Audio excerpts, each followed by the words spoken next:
Welcome back to DIY, another table skirting design ideas. Una, para sa base natin, pwedeng plain box pleats or knife pleats. Pagkatapos, hahatiin natin yung mesa natin sa tatlo. So, meron tayong tatlong set. Pagkatapos natin mahati sa tatlo, so mag-uumpisa tayo sa gitna.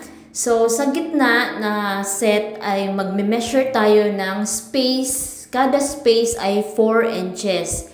Gagawa tayo dito ng knife pleats, running knife pleats.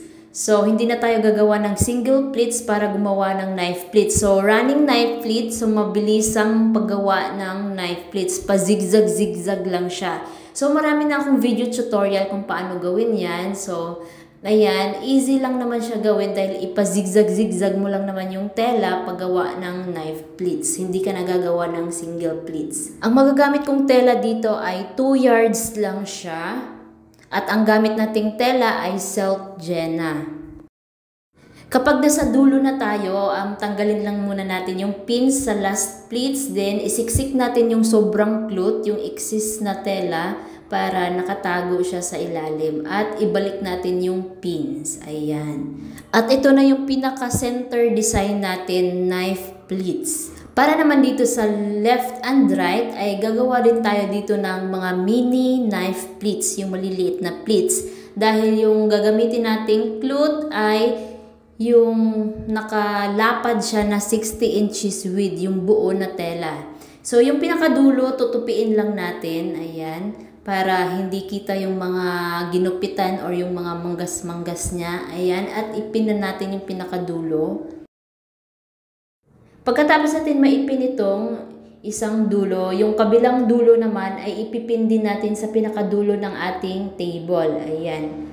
Para ma-adjust natin yung paggawa natin ng mini knife pleats. So, hindi na tayo magme-measure ng paggawa ng mga pleatses. So, ito ay tansya-tansya lang.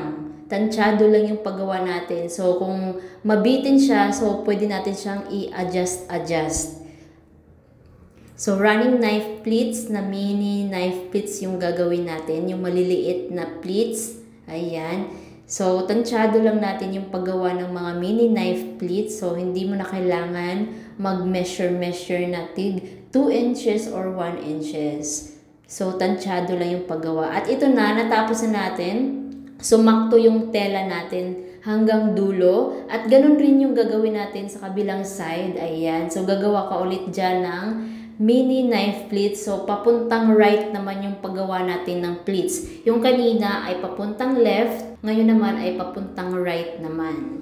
Ang magagamit lang natin na tela dito sa right side ay 1 1/2 yards or meters. Ganun din sa left side, 1 1/2 yards. Next naman ay gagamit ako nitong curtain clips accessories or curtain bangles accessories. Ayan, oblong yung shape niya at meron siyang stick para pang-lock sa tela. So, ilalagay na natin siya dun sa right side at left side. So, pagsasamahin lang natin itong mga mini knife pleats. Ayan, pagsamahin lang natin lahat. Pagkatapos, ilagay na natin yung curtain clips natin. Ganon din yung gagawin natin sa right side. So, bali, left and right ang merong curtain clips. At pwedeng-pwede na tayo maglagay ng fresh flower or artificial flower sa center ng ating table. Ayan. Sobrang ganda, simple at napaka-eleganteng tingnan. Perfect na perfect siya sa kahit anong event, party, or okasyon na meron kayo sa bahay. Palitan nyo lang yung color combination kung ano yung motif o theme ng inyong okasyon. Sa magtatanong kung saan nabibili yung curtain clips ay mabibili mo sa Shopee or Lazada. Don't forget to like, subscribe, at i-hit ang notification bell para lagi kayong updated sa mga bago nating i-upload. Thank you for watching. See you on next upload.